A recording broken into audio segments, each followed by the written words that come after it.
Je suis ici devant l'hôtel Egerton House pour y rencontrer William Hanson, le plus jeune expert du Royaume-Uni en étiquette, en protocole et en bonne manière.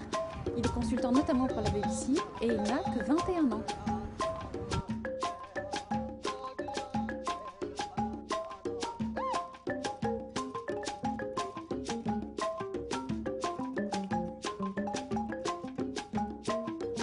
Good afternoon, Miss Hanson. Good afternoon. We're delighted to have you here.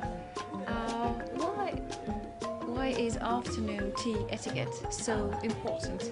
Why does it matter? What is it all about and why does it matter? Well, manners, full stop, they're about other people. It's about respecting the views of other people. Here we have this delicious looking tea table in front of us.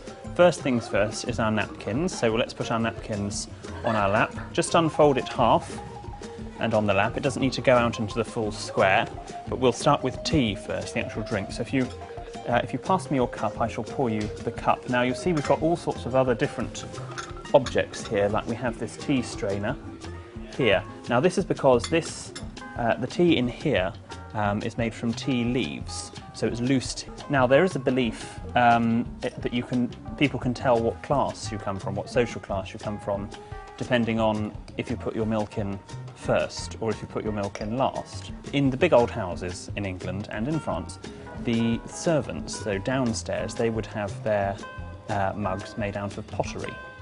And pottery wasn't very good at withstanding very high temperatures, so the boiling water. So so you put the milk in first, so when the hot water hit or went into the pottery mug, it would crack because the water would be there to act as a coolant. Whereas upstairs, with the lord and ladies of the house, they'd be using cups very similar to this, fine bone china, that would be able to withstand the high temperatures, so they could put their milk in afterwards. They could put the hot liquid in first. So the theory goes, if you put your milk in afterwards, it shows you come from a very privileged upstairs background. We'll turn our attention to this lovely looking tea tray. Now you can see we've got 3 layers, and we're going to start from the bottom and work upwards. The whole point of afternoon tea is that everything is dainty and everything is small and light and you can eat it with your fingers. It's not supposed to be a big hearty meal. When afternoon tea started, how it came about was Anna, the 7th Duchess of Bedford.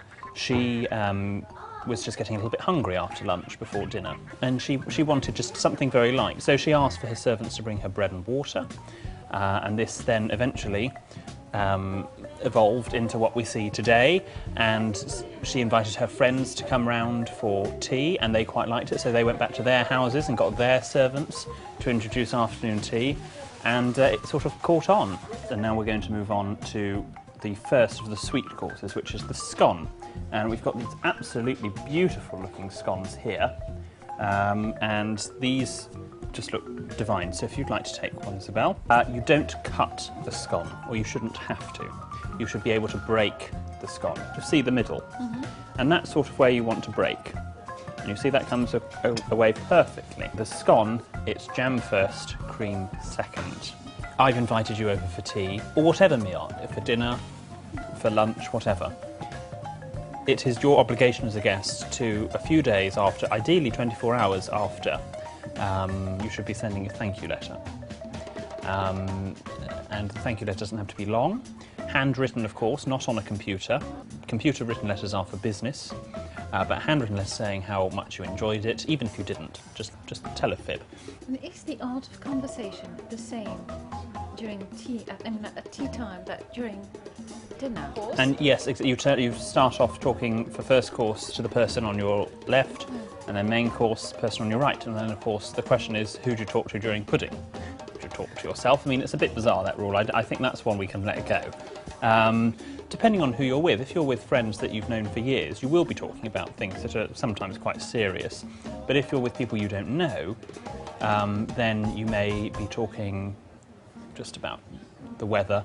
You want to avoid what are called taboo subjects, so controversial topics like sex, politics, health, religion, money.